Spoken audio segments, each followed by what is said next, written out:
And hello YouTube, and welcome back to another episode of The Zone TV Movie Entertainment with me, your host Jonathan, once again bringing you my thoughts and review for this week's episode of Loki, episode 5. And also, happy Marvel week, because not only did Loki drop today, spoilers ahead, but this week is the release of Disney Plus, and of course, theaters everywhere, if it's open, Black Widow. That's right, Marvel's Black Widow is going to be in theaters this Friday. So pumped, can't wait for that. So, let's talk about Loki, because honestly, Loki was bag of nuts this week. So, prepare yourself. If you haven't seen Loki yet, come back, pause this, come back, go watch it, then come here, watch this video, and then we can discuss it. So, for the rest of you who have seen Loki and you want to see spoilers, buckle up, because there's some stuff we need to talk about. There's a lot of information here, a lot of Easter eggs in here as well. It's like, wait, what? Why would they put that in here? Could be setting up future events, who knows.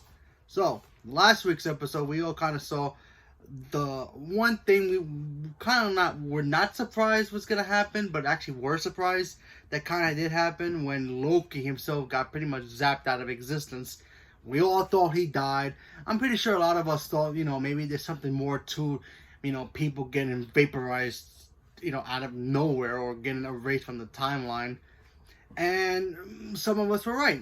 And even I was right, because I even said there's got to be more information about those sticks and why those the time police actually have them. They basically get teleported to like an unknown time, I guess, area where time doesn't really, they don't pay mind to it. It's like a kind of like, oh, here's a timeline area, and here's like the junkyard. We just keep everything there. We don't really care about it. They can do whatever they want, and it's pretty much deserted. And nobody pays mind to it. Not even the timekeepers keep paying mind to it. And that's what Loki ended up. He ended up in a world where pretty much nobody cares about. It was just, it's just there. A lot of destruction.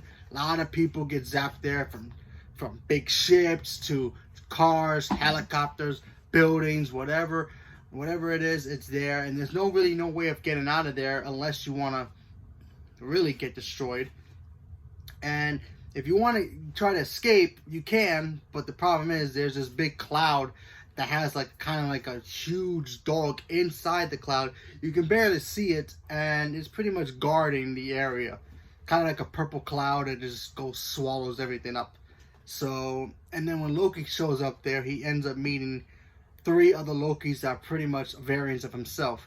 You got a Loki who's pretty much comic book accurate, like to the comic book, the way he dressed up in the comic book. You got a kid Loki, an alligator Loki, and an older, like kind of like an Odin type Loki person. He's got kind of like I will assume was like a type of a mirror hammer, but they didn't get more information about that. So he ends up beating all these Lokis. He tries to figure out, what you guys do to get yourselves in here. Kid Loki ended up killing Thor, and he ended up being king. So that was pretty interesting hearing his story. They didn't really give us a story. He just said, "Hey, I killed Thor." End of discussion. The big Loki, the one who kind of like an Odin type character, he says he killed Iron Man, and I believe he said he killed Thor as well. And then he ended up collecting all the Infinity Stones. So that was cool. The alligator one, there wasn't really no backstory there, unless I missed it, but I didn't really get that one. So the alligator Thor, that was pretty cool. And then we got the other Loki, which was the most important one, because honestly, he is the Loki that survived Endgame. He survived Ragnarok. Thanos came, attacked him, just like how our Loki got killed by Thanos, except this Loki, who was dressed up like the comic book version, he tricked Thanos and thinking that he was dead. Then he ended up going to a distant planet. He stayed there. He tried to escape again. The time barriers caught him and zapped him to that nowhere land, basically where everybody else is. So that was pretty interesting information, getting to know all these Lokis. Loki tried to escape. He tried to get out of there. He ended up meeting another Loki, kind of like him, except he has like a mirror button. He's wearing a nice jacket. And then he has like a little army on his side. And then he finds out one of the Lokis that was helping our Loki tricked him to try to help out the other Loki. And then that Loki got tricked out because, you know, he wanted the throne. Then he finds out that his men try to trick him, and they all end up having a fight each other. So that was pretty interesting. That all happens. Morbius shows up with Sylvie because Sylvie pretty much zaps herself out of there because she wants to know what's going on. She wants to know who's behind the curtain, you know, basically kind of like a Wizard of Oz type of thing. That's what this show basically, Loki, is. To me, I feel like it's kind of like a Wizard of Oz type of thing where, you know, you got the Great Oz, you know, he's there, but he's not really anything special. He's just the man behind the curtain. So it's kind of the same similarity. We have no idea who it is. It could be King the Conqueror. It could be another Loki. We still don't know. And Sylvie shows up, tries to help Loki, and then they have an idea where apparently she touched the cloud and took some of its memories and saw like a big castle behind the scenes kind of thing. So basically they had to go in there, try to control that cloud to let the gate, I guess, get the gates open so they can go into the dark, spooky, Dracula looking castle.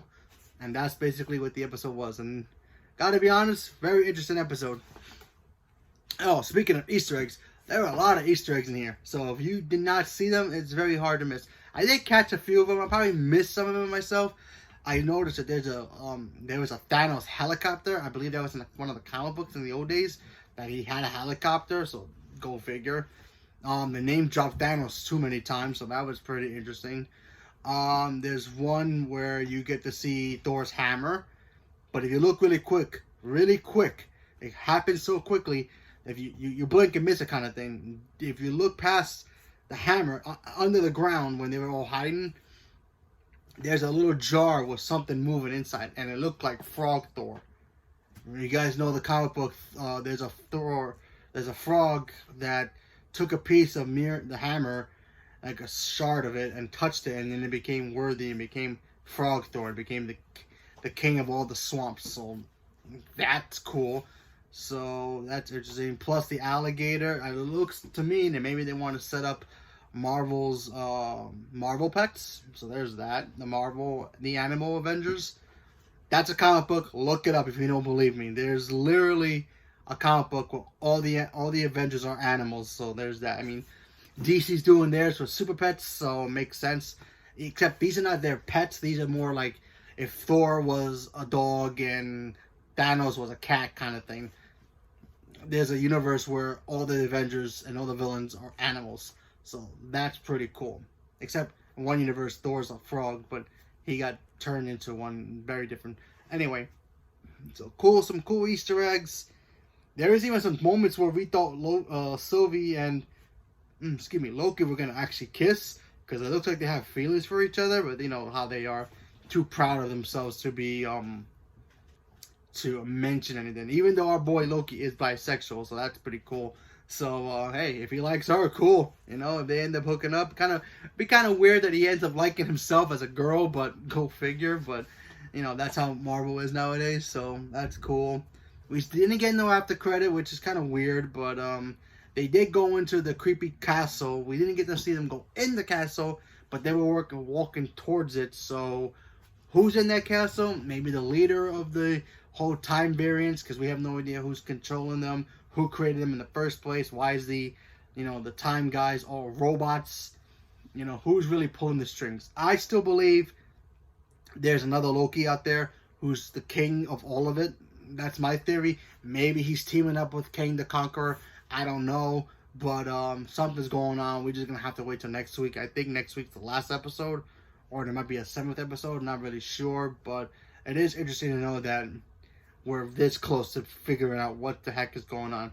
And hopefully this will actually lead us into, Spider-Man No Way Home. Hopefully maybe with a trailer. Doctor Strange and Multiverse of Madness with something going on with that, setting up the multiverse. But we just have to wait and see. Like I said, I still believe that there's another Loki out there more powerful than our Loki. And he wants to be the one who's in charge of everything, man. He always wanted to be king, so if he's the king of the time variance and also the multiverse, makes sense. So that'd be kind of cool. But if he has a partner, I wouldn't be surprised if it ends up being King the Conqueror, unless one of them is gonna trick the other one and take complete control. But only time will tell. No pun intended. So, leave a comment below. Let me know what you guys thought about Loki. Are you guys excited for it? To see what the heck is going on at the end of this episode? And what's going to happen towards the end of the series? And who do you think is behind the curtain? Do you believe it's another Loki? Do you actually do you think it's only King the Conqueror, another version of King the Conqueror that we're gonna see? You know, maybe he did this because his reality got warped out, and who knows? There's a lot of different things in here. How do you think this is gonna set up the Multiverse of Madness, or Spider-Man, or even Quantumania, which is the third Ant-Man movie, which King the Conqueror will be involved? So only time will tell. So, leave a comment below. Let me know what you guys thought about it. Stay tuned for more. And thank you very much. And have a good day.